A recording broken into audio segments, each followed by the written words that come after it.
देसी अंडा बनैले बने अपना भतीजा खातिर कहले कि ये फुआ तोहरा के है हमरा के कितना मान जान करेलू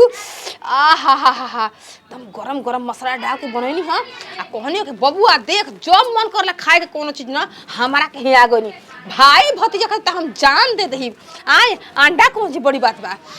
आहा कितना नी गमको ताटे जाके बढ़िया से खिया पिया के आ 2-4 दिन रख मुर्गा मछली अंडा सब खियाई आ तब अपन भतीजा के विदा करम। तार फुआ इतना मेहनत क के अंडा बनैले बियाह बेरा अंडा या चावल खा के मस्त हो जीबे तू। देखो फूफा जब हमारा चटक खाए के मन करेला तब हम चली नी बब्बो चली नी आ जाई ना एमा ल जाई का बा तोर फूफा के बड़ी भगवान देले बना कब ना छी को कमी मगर तू ही ना आवेला हम कबो चाहता नहीं लाल परिया का व्यवस्था क देबे तो पहले उही हो रही ओ भई आई बा द्वारा बापू तो ले धीरे धीरे मारो पीछावा गिलास में ढार ढार के दे दे मार ली है। अब देखो फुआ मत जाने कैसे जानी हो कैसे जानी चिंता मत कर ना ठीक ना अब जानी ना जाता नहीं होता जा जा जा जाओ चिंता मत करी हो बाकी हमार व्यवस्था में एकदम लागल रहे ना वही से तो हमारा बुझाला ना कि फुआ का में पानी की ले बबुआ फुआ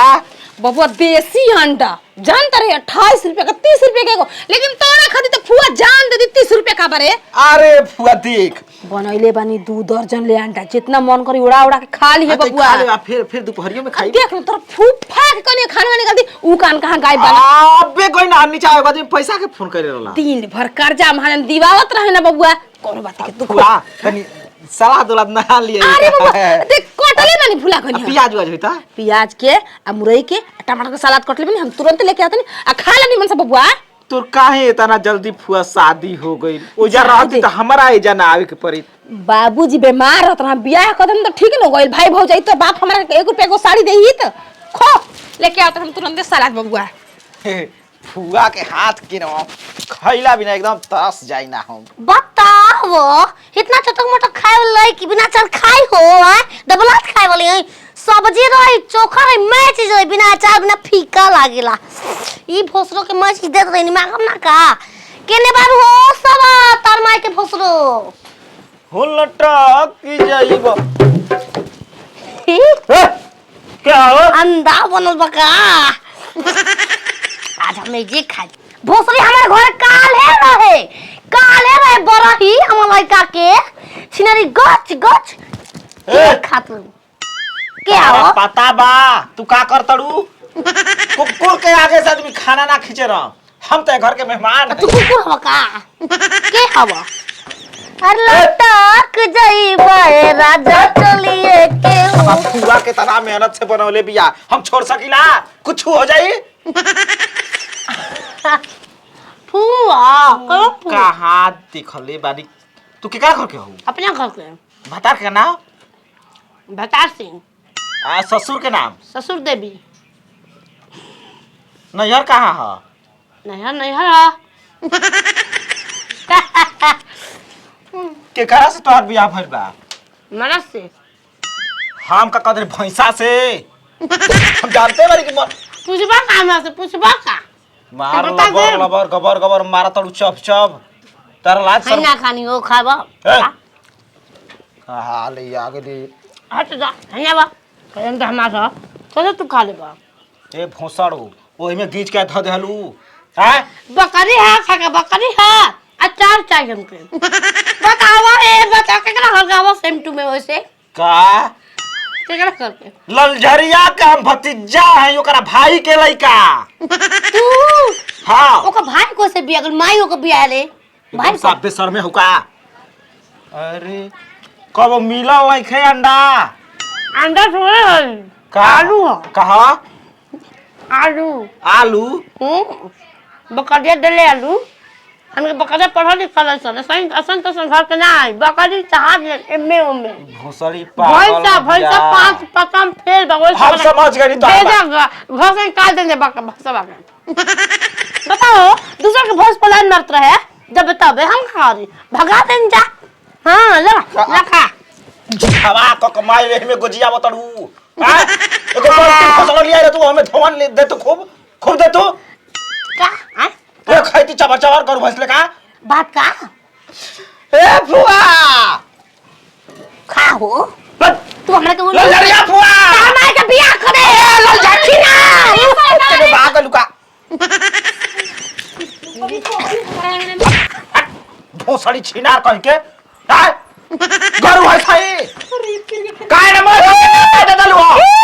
के अंडा खियावो तनी अरे हमनी के घर में ही कैसे सलाद हो फेवरेट था कवना के मेरा उजे रही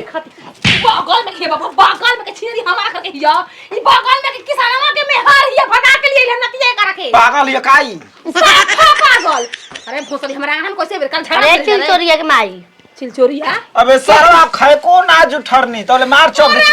बिना खइले मुंह में लागल बा हो सरो मार बताई हम के खइले आवा बा आवा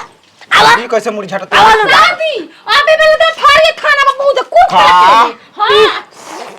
केतना हमके ए छिना छिनार बारू कि ना अबे जारत नहीं खू का करी ना का हमारा बच्चा ये कहू अंडा ना खइला ओहिमे मार गोबतिया उहे खाई हम ना कुछ कर नहीं हो का कर हमरा आंगन में नहीं बता तू जाना तू काम घर जालू अरे छीर तोर घर जाबू ना पड़ोसी हम त घर आइबे कर काहे खातिर तार घर के बगल में घर जाई अरे फुआ एका घर से काहे लेन देन अरे चलता बाबा बंद हो 6 महीना का साल भर में बेसी हो गई पूछ काल बंद बक्का करे लिए खाला जाके लाल सलाद ले लिए काट के सो तारा घर धोवन बा द पीले पूरा बारू कहे के ता छिनार बारू तू मैं ओही में थैले बिया लग देबे मुनिया वाला फुमारे हो सरो खइला तू मोय खाला तारा दुआरे का कर हम चाय ले आइल बानी भात कैसे खाता है हमके तू ते समझ बा बंडवा तू खइले हो 4 को देले रानी हो तार दुआरिया में थुकतानी हो आ जिंदगी में कबो ना आए ऐसे मत कर अब बोला दे हमारा बियाह में तो तू जान तड़ू कोरी हा खूब माटी कोरी हा लेके अब तोरा हो भी लाल परी हो हमके कौनो परी ना चाहिए ए पर हिया विष मांगब निकाल निकाल कोई कैसे आगु ले बतगावा बो बर्बाद को गल पूरा छछी को लागत में एकर भाता को खिया छियर के गप गप मार दिया ए बबुआ ए कि पूरा गांव बहिष्कार कर देले आ तार के दुआरी पर हम कब्बो ना लाल परिया धर अरे हाथी जी लाल परिया के पटक होने निकाला बहरी हम विष मांगब निकाला बहरी पूरा गांव जान लगे पागल जा दे खा ले दूसर ले जाओ तन तू जाना तड़ू कि ऐसा आदमी आ सकेला त खिवाड़ी बंद कर देला वो बंद रहे तो छाप के डरवारी फान जाले ए बबुआ ओकरा घर पहुंचा ले हनी लाल परिया पे नहीं की बनावत हम ना बनैबे कब्बे से लाल परी पते नहीं क्या फुआ जनबे ना कई हाय मोए हाय निककी जुठार के गोल भतीजा के खाए न देला और सब दूसर ले आओ थरिया में काट के दूसर ले आओ बाबा, दूसर ले आओ। बबुआ हाथ मुंह धोल चला आओ आओ अब ना आके ना खाओ खाई हीरा आओ नहा ला आओ